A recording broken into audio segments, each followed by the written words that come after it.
Crystal Ball College Football. Today, we're talking about Texas's loss to Texas Tech.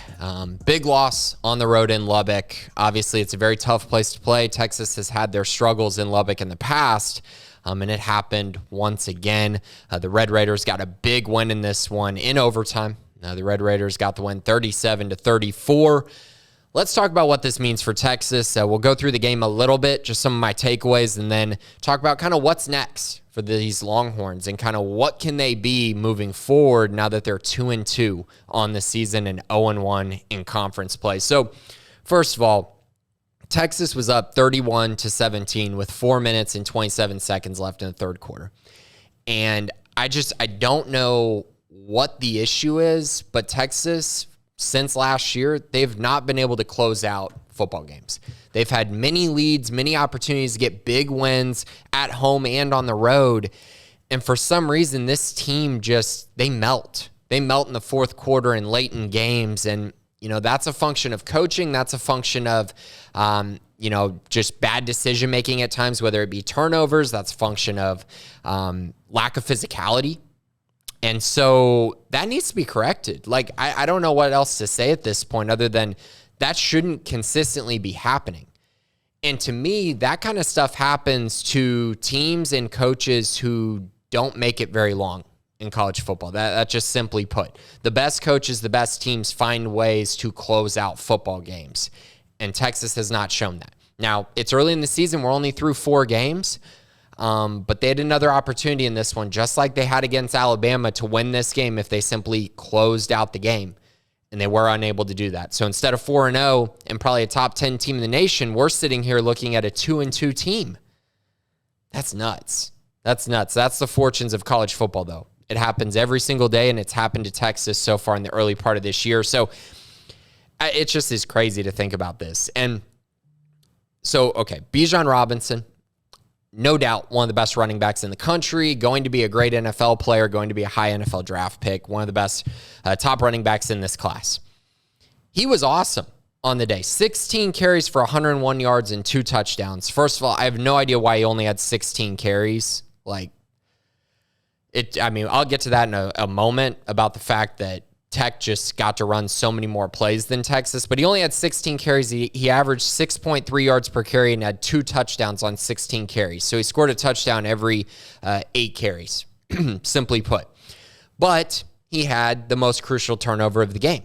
And you go into overtime, first play of overtime, he fumbles the football. Tech gets it. Very next drive, Tech hits a 20-yard field goal to win it. And it's super unfortunate because if you watch the game, I know for me, I was sitting there saying Bijan Robinson is the best player on the field right now. And he was. Every time he got the football, it felt like he was making an explosive play. And so for him to kind of be the guy that this all falls on the shoulders of is really unfortunate and really unfair as well. So the kind of point that I was talking about there, so Bijan got 16 carries. Texas only ran 60 plays in this game. 60 plays. Tech, on the other hand, ran 100 plays. That is nuts. That differential is insane. It's going to be very hard to win football games when that is the case, unless you're just scoring a touchdown every time you get the ball, which was basically what felt like was happening for Texas throughout this game. But they couldn't get Tech off the field, and it wore on them. You could tell it wore on them. Tech was 7 of 20 on third down. Not great. That's not great at all. But here's the thing. There were 6 of 8 on fourth down. Joey McGuire, Zach Kitley, they were like, hey, we're going for it every fourth down. We're just going to go out here. We're going to sling it around. If we lose this game, who cares? No one thinks we're going to win it. And they converted 6 of 8. And they were huge ones as well. They sustained drives that allowed them to keep the Longhorns on the field. It allowed Tech to score more points and stay in this game even when they were down. Really impressive. I was really impressed by the fact that Tech did this. If they do that later in the year, they might go 1 for 8 and lose a game by 40 points, though. But in this game, it worked. It absolutely worked. I felt like the other part of this that was kind of, when going into this game, I had this mindset of, okay, Tech has turned the ball over 7 times in the last 2 weeks. Tech is going to turn the ball over at least twice, maybe 3 times. They're going to have some issues. Donovan Smith, he's been turnover prone. We've seen it. It's going to happen. Well, on this day, they had 0 turnovers. Texas had 2 turnovers. Tech actually won the turnover battle 2-0. That has not been commonplace for Tech, but it happened in this game, and it makes you really wonder, what's up with this Texas defense? I'll get to that here in a minute. So that was huge, obviously. Hudson Card overall, solid. 277 yards passing, 2 touchdowns, 1 interception. If you watch the game, I felt like he was pretty good. And his QBR speaks to that. 86.8, that is a very solid day. And I felt like when they needed him to make plays, he was making them. He wasn't making too many crucial mistakes. Taking care of the football, made a couple explosive plays. He was just fine. More than fine for them to win this football game. I mentioned Bijan already. He had a nice game, and the offensive line was really good as well. 1 sack and 1 QB hurry. That's big time. That's big time on the road in Lubbock, and yet they still lost. It's just shocking, right? We talked about Oklahoma earlier in the week. It's just shocking that these teams are losing games where they actually played pretty dang well. And, they just showed some cracks here and there. So my takeaways here. They need Quinn Ewers back. That's fact number 1. Hudson Card is good. I like what I've seen, but there are just some things he can't do that we saw from Quinn Ewers in that limited, small sample size against Alabama and UL Monroe. He can hit the big plays. And in Steve Sarkisian's offense, he really needs those big plays to happen more consistently than they have.